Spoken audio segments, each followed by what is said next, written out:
Selamat datang di Nyai Rampi Channel.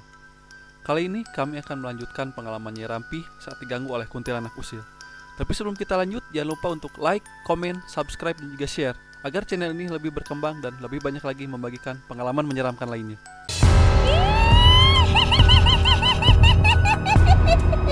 Setelah diganggu oleh 3 kuntilanak yang sudah kita bahas di video sebelumnya, ternyata Nyai Rampi masih mengalami gangguan-gangguan dari makhluk astral.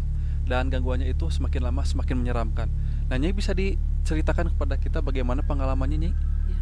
Saat itu tidak terasa ya, sudah hampir 1 bulan suami Nyai kerja di luar kota. Di rumah tinggal Nyai dan anak Nyai berdua. Setiap malam Nyai selalu merasa khawatir dan gelisah, takut 3 sosok kunti itu datang dan mengganggu Nyai lagi.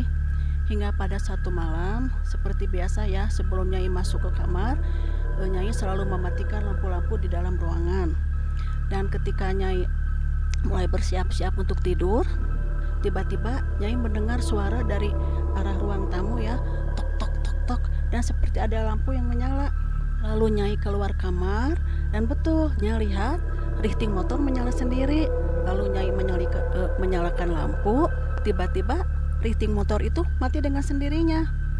Dan ketika Nyai mau masuk ke kamar, tiba-tiba Nyai mendengar suara wanita tertawa dari arah belakang.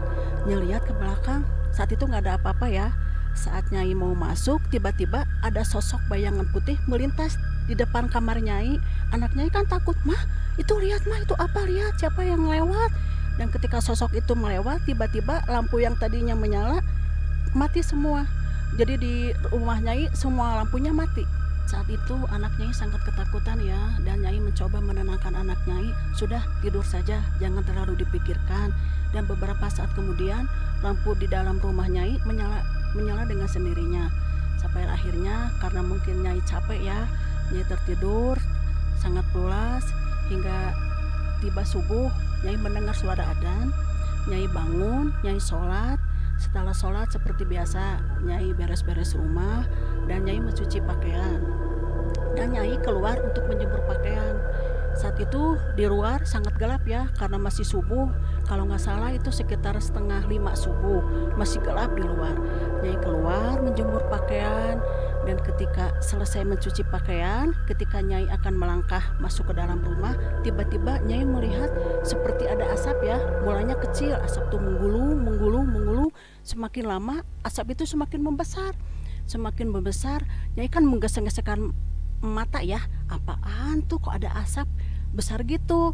Tiba-tiba asap itu melayang terbang ke atas dan membentuk seperti seekor angsa. Kalau kata orang Sunda mah soang ya, membentuk seperti seekor angsa yang sangat besar dan tiba-tiba di atas menghilang. Saat itu Nyai udahlah, kata Nyai. Nyai mencoba memalingkan badan untuk masuk ke dalam rumah, tapi entah kenapa Nyai penasaran. Nyai ingin melihat ke arah genteng rumah.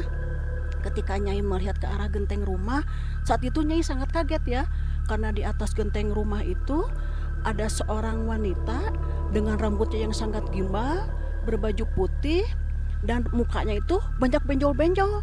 Dia sedang memainkan kakinya di atas genteng. Kalau kata orang Sunda mah ucang angge ya. Kalau kata orang Sunda mah ucang angge. Nah, apa yang dilakukan makhluk itu kepada Nyai? Saat itu sosok wanita itu menunjuk ke arah Nyai sambil tertawa cekikikan, terus menunjuk seperti senang ya melihat Nyai. Saat itu Nyai, kaki Nyai itu lemas ya, sampai akhirnya Nyai terduduk di atas tanah.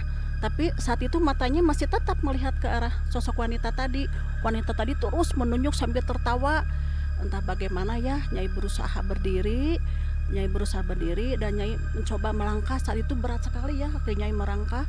Nyai mencoba masuk ke dalam rumah, mengunci pintu, dan suara perempuan tadi yang lagi tertawa tuh masih terdengar. Ketika Nyai masuk ke dalam kamar, Nyai melihat anak Nyai pun sedang duduk. "Mah, apaan itu? Siapa mah yang lagi tertawa di luar?" Nyai mencoba ya menenangkan anak Nyai. "Udahlah, jangan didengar, kita berdoa aja." Sampai akhirnya suara itu menghilang. Pagi-pagi Nyai mencoba ya menelepon pada suami, meminta dia untuk pulang. Setelah itu, bapak saya pulang ke rumah dan memutuskan untuk tinggal di sana selama beberapa hari. Nah, sampai pada suatu malam, saya ingin pergi ke kamar mandi. Nah, pas sampai di kamar mandi, air di bak itu kosong tuh. Nah, merasakan ayah saya harus mengambil air yang saat itu sumber air kami itu berada di sumur ya, yang berada di luar rumah.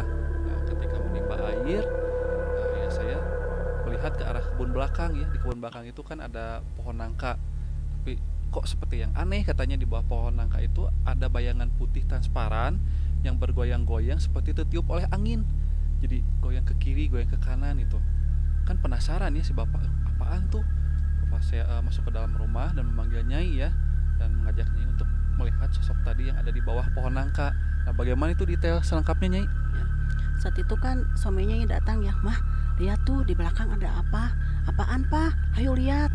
Akhirnya Nyai dan suami keluar rumah, mencoba menghampiri sosok yang tadi kata suami Nyai transparan itu ya. Nyai mencoba mendekati, menghampiri, dan benar saat itu terlihat jelas ya. Di situ ada sesosok wanita dengan berambut panjang, berpakaian putih, dan seperti menggendong sesuatu di tangannya.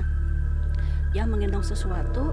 Saat Nyai dekati, dia itu kalau kata orang Sunda mah lagi ngahariringnya, bersenandung, nggak tahu lagu apalah, sambil menggendong begitu. Pah, apaan tuh yang lagi apa tuh perempuan?